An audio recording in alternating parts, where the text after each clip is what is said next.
So this is the game. They want the NHS app. So the NHS app is the solution to a problem you didn't know that you had. So it's online.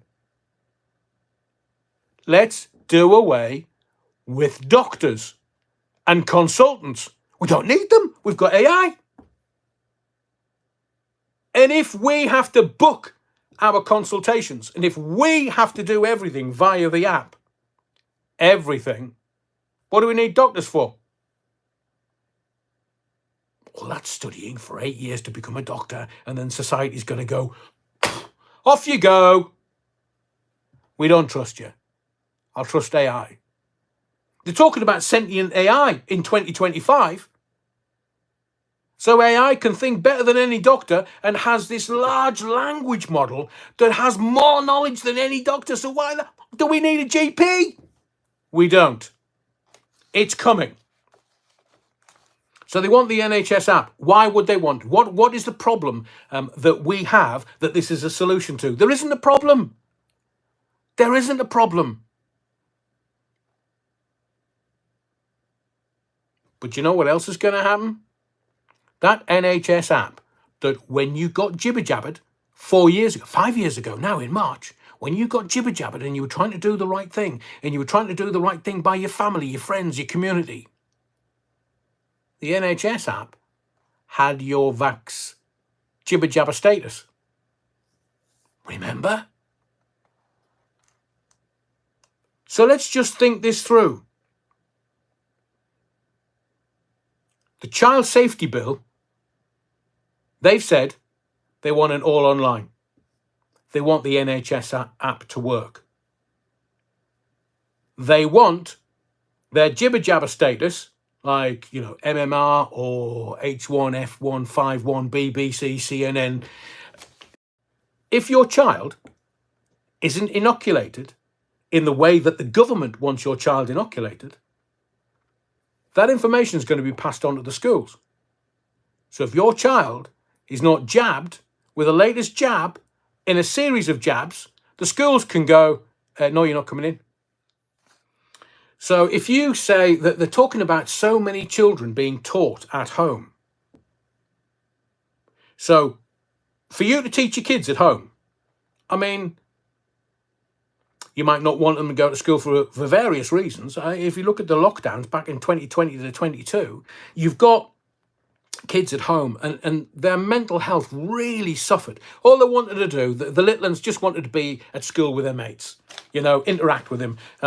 It's like the blipverts. They're just fed full of stuff. So if you want to have your child or children homeschooled, teaching from home, you'll need to be vetted. Remember, individual digital identifiers. If they don't agree with who you are and what you want to do, your name's not on the computer, you're not coming in. Social services will turn up and take your kids away. You don't think that's happening?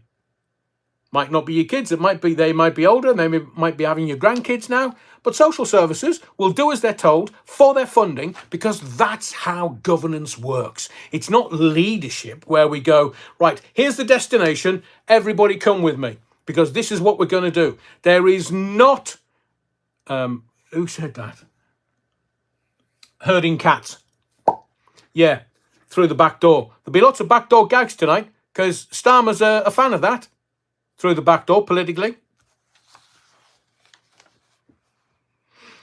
So you'll be vetted, then you'll be risk assessed, because your home might not be right, according to somebody with an opinion and a clipboard.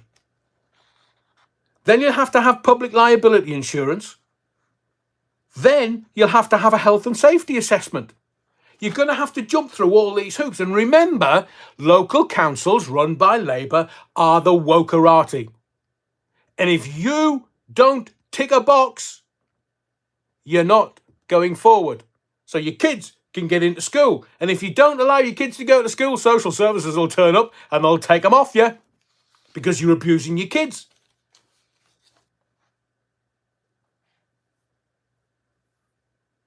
So you'll have to apply to the schools for the curriculum, and then you have to be approved by a Labour council authority. Why do you think in Solus, when you look at what they're doing, the political classes, the parasite classes, when you're looking at what they're doing, it doesn't seem that innocuous. But if they're changing the local councils, they'll allow parish councils, but the parish councils eventually will be answerable to the regional councils. Now, look, I was working for the BBC when they tried an experiment to have a vote for a regional council in the northeast of England. And the voters went, oh, here, Foxtrot Oscar, off you go. And the government went, oh, it was Labour, of course. And the government went, oh, hang on, they didn't say this in public, but I know this to be true by my sources who are impeccable.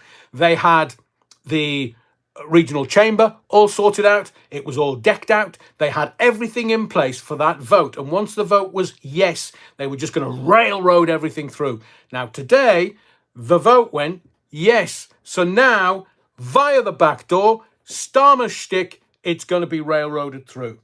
So they're changing the councils to regional councils to make sure there's less councils and they can control all of them. Because they want to control you. They don't care about you. You're just a cash cow. Shut up, do as you're told, go to work, pay your taxes. We'll take it out of your arse because that's what Keir Starmer likes. Not Rachel from a camp. She couldn't add 2 and 2 up. You then have a dictatorship. And what's a dictatorship? What some politicians use on a lonely night.